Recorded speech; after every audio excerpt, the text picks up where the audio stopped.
So we've told you about 3 conflicts and 1 common link, the United States of America. It has a stake in all of these fights.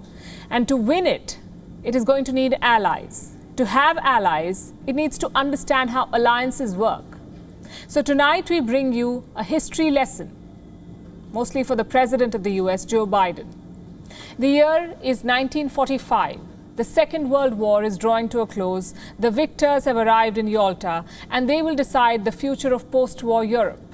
These pictures are iconic. Stalin, Roosevelt and Churchill, the iron trio that beat Hitler. It was indeed a very powerful alliance, but did it last? The answer, as you know, is no, it didn't. A couple of years later, the Americans and the Soviets began the Cold War. Britain sided with America. For close to half a decade, the two sides fought for global domination. Former allies at each other's throat. So what's the message here? Alliances are defined by adversaries. They're defined by clear objectives. With Hitler gone, there was nothing to unite this alliance. Let me give you another example. Look at post-Cold War NATO. It has struggled to define itself. Who is NATO's villain? Is it Russia or is it China? There is no clarity. Alliances are the key to winning global battles. And this isn't just a military notion. Sanctions, diplomatic action, they all work when carried out jointly. But here's the thing about alliances. They're also brittle. National interests keep changing, so do strategic goals. To keep an alliance thriving is hard work. And America's attitude and approach is not helping it. Look at the recent adventurism near Lakshadweep. The US Navy dropped a big statement midweek.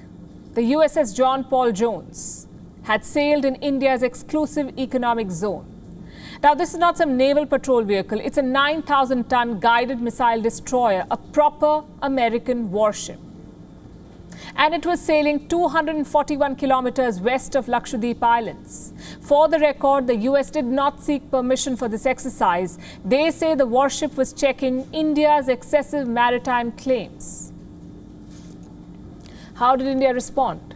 New Delhi protested the naval adventurism not by sending a warship out to Hawaii, but through diplomatic channels, as is expected from a responsible partner.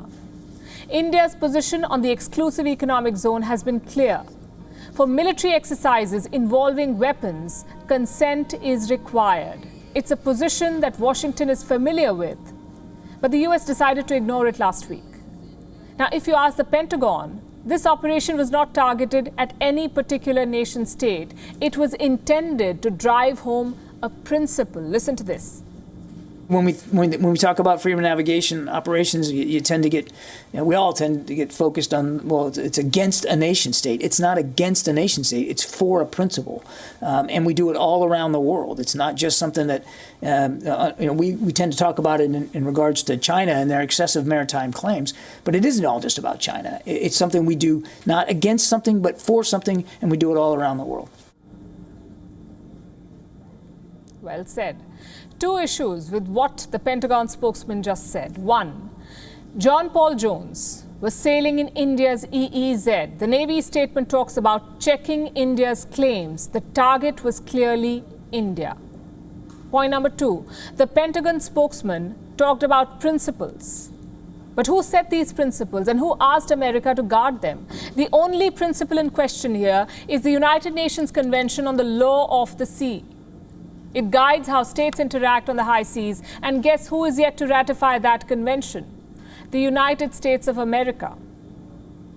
Washington is still basking in the glory of a unipolar world, a unipolar order. But the world has moved on. India, Japan, South Korea, these countries have their own democratic experiments, their own culture, their own principles, and Washington is going to have to accept this. Historically, the US has preferred clones over allies. Look at Western Europe, for example. America has rebuilt Western Europe in its image. And it is now trying the same in Asia. But will it work? It's highly unlikely. To beat back China, the US must let regional states take the lead. It must look at the bigger picture. India's EEZ is peaceful waters. There is no comparison with the South China Sea, no disputes, no cross-claims of sovereignty. So America did not poke the bear. There was no bear to poke in the first place. Here's the bottom line. The US may be a superpower, but in the Indo-Pacific, it will have to put its allies first. Europe may blindly follow Washington to war, but Asia will not. These are proud democracies with distinct cultures, cultures that have sailed these waters centuries before America declared independence. Joe Biden recently told his allies that America is back. Back to what, we ask? Imposing its worldview on allies. The US must cultivate an alliance of equals. It cannot assume a position of preeminence. Yalta 1945 was not an alliance of equals, so it failed. Remember this, allies use diplomats, enemies use warships.